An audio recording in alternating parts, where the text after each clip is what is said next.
On April 16, 2019, shocking news emerged from the posh area of Defense Colony in Delhi. This news concerned Rohit Shekhar, yes, the same Rohit Shekhar who spent most of his life fighting a legal battle for his identity, even against his own father. Eventually, he won the battle, but just before Rohit could embrace his father's legacy and live the rest of his life in pride, a tragic incident struck. Narayan Dutt Tiwari, a prominent Congress leader, known widely as ND Tiwari, had served as Chief Minister of Uttar Pradesh 3 times and of Uttarakhand once. Apart from being the Foreign Minister and Finance Minister, he also served as the Governor of Andhra Pradesh.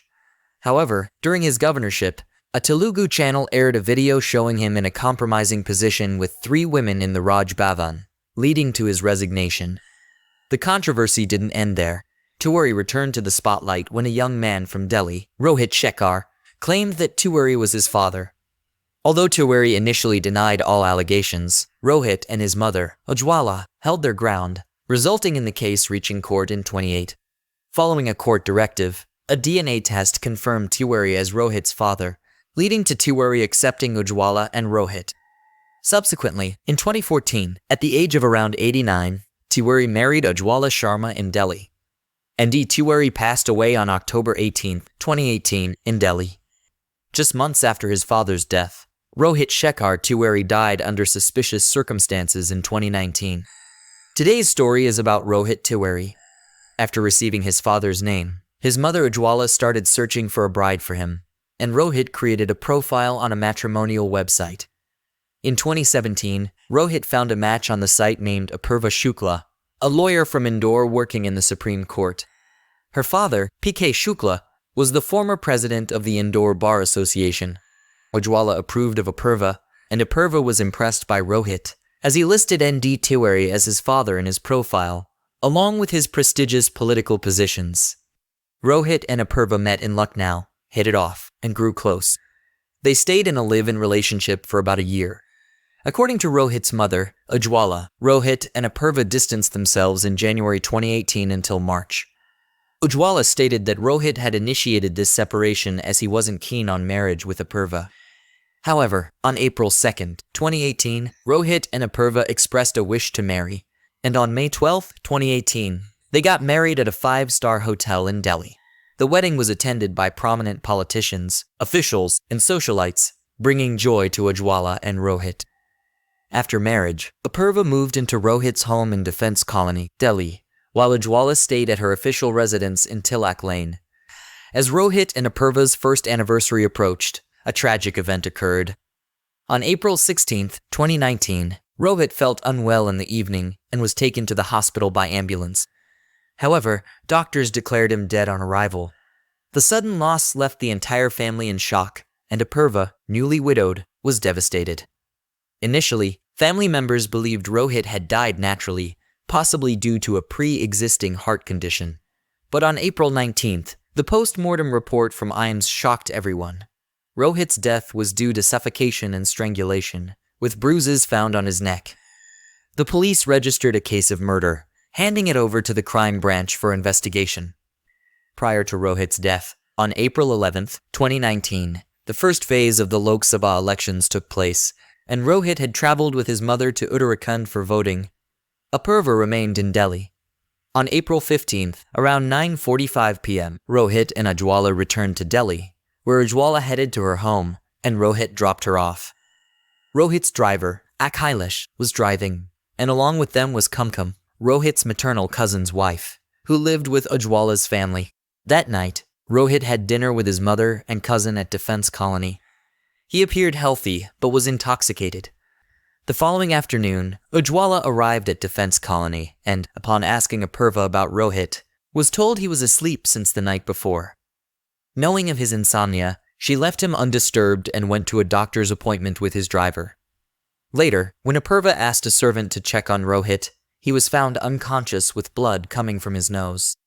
Ujwala called for an ambulance, but despite being rushed to the hospital, Rohit was declared dead.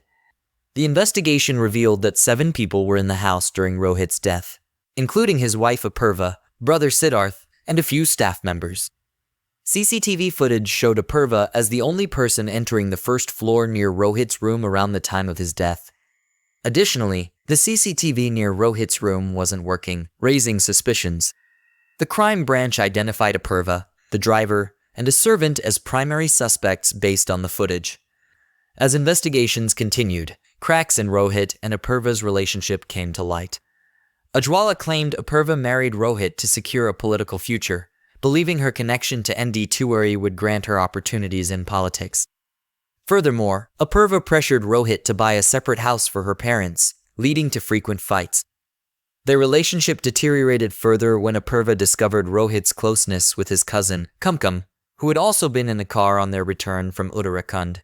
Eventually, Apurva left for her parents' home and even filed for divorce before later reconciling with Rohit. In March 2019, shortly before his death, Rohit and Apurva had another major argument. Ujwala accused Apurva's family of being greedy and attempting to usurp Rohit's property, which Ujwala had intended to divide between her two sons, Rohit and Siddharth, with a contingency for either brother's passing.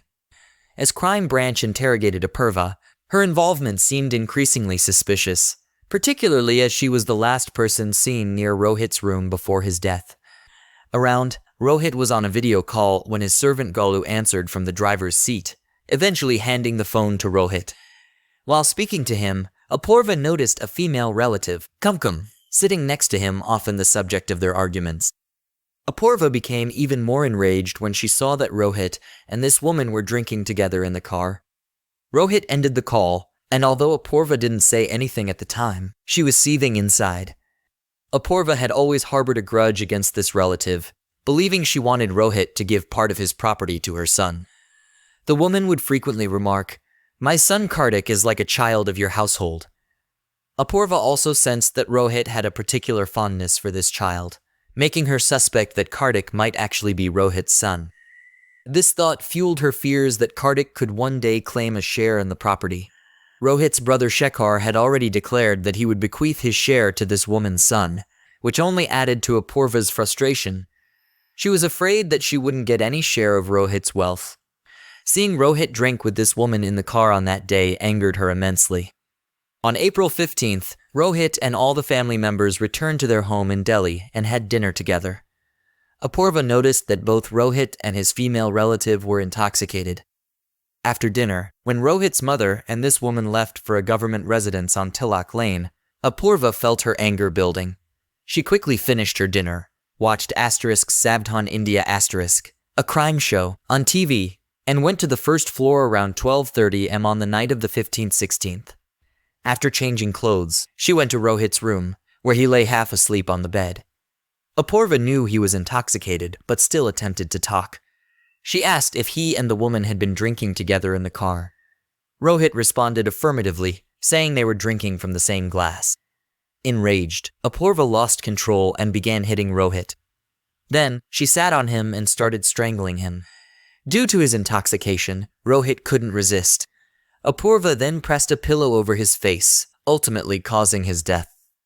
Being a lawyer in the Supreme Court, Apurva knew how investigations worked and attempted to erase all evidence from Rohit's room. She even tampered with the CCTV camera near his room. After ensuring he was dead and that all evidence was destroyed, she left.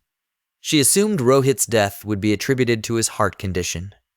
The following morning, Apurva waited for someone to check on Rohit, but eventually asked Galu, the servant, to go to Rohit's room. He found Rohit bleeding from the nose and unconscious, which ultimately brought everything to light. Apurva told the police that Rohit didn't love her, showed no respect to her parents, and that his mother Ujwala constantly humiliated her. After the charge sheet was filed, Apurva was presented in court and sent to jail. The case dragged on for 3 years until the trial court granted her bail. Rohit's mother, Ujwala, challenged this decision in the High Court, and the case is ongoing. Friends, the purpose of sharing this story is not to cause distress, but to spread awareness. Please share your thoughts in the comments, and if you appreciated our effort, like and share this video. Don't forget to subscribe to our channel if you haven't already. Thank you.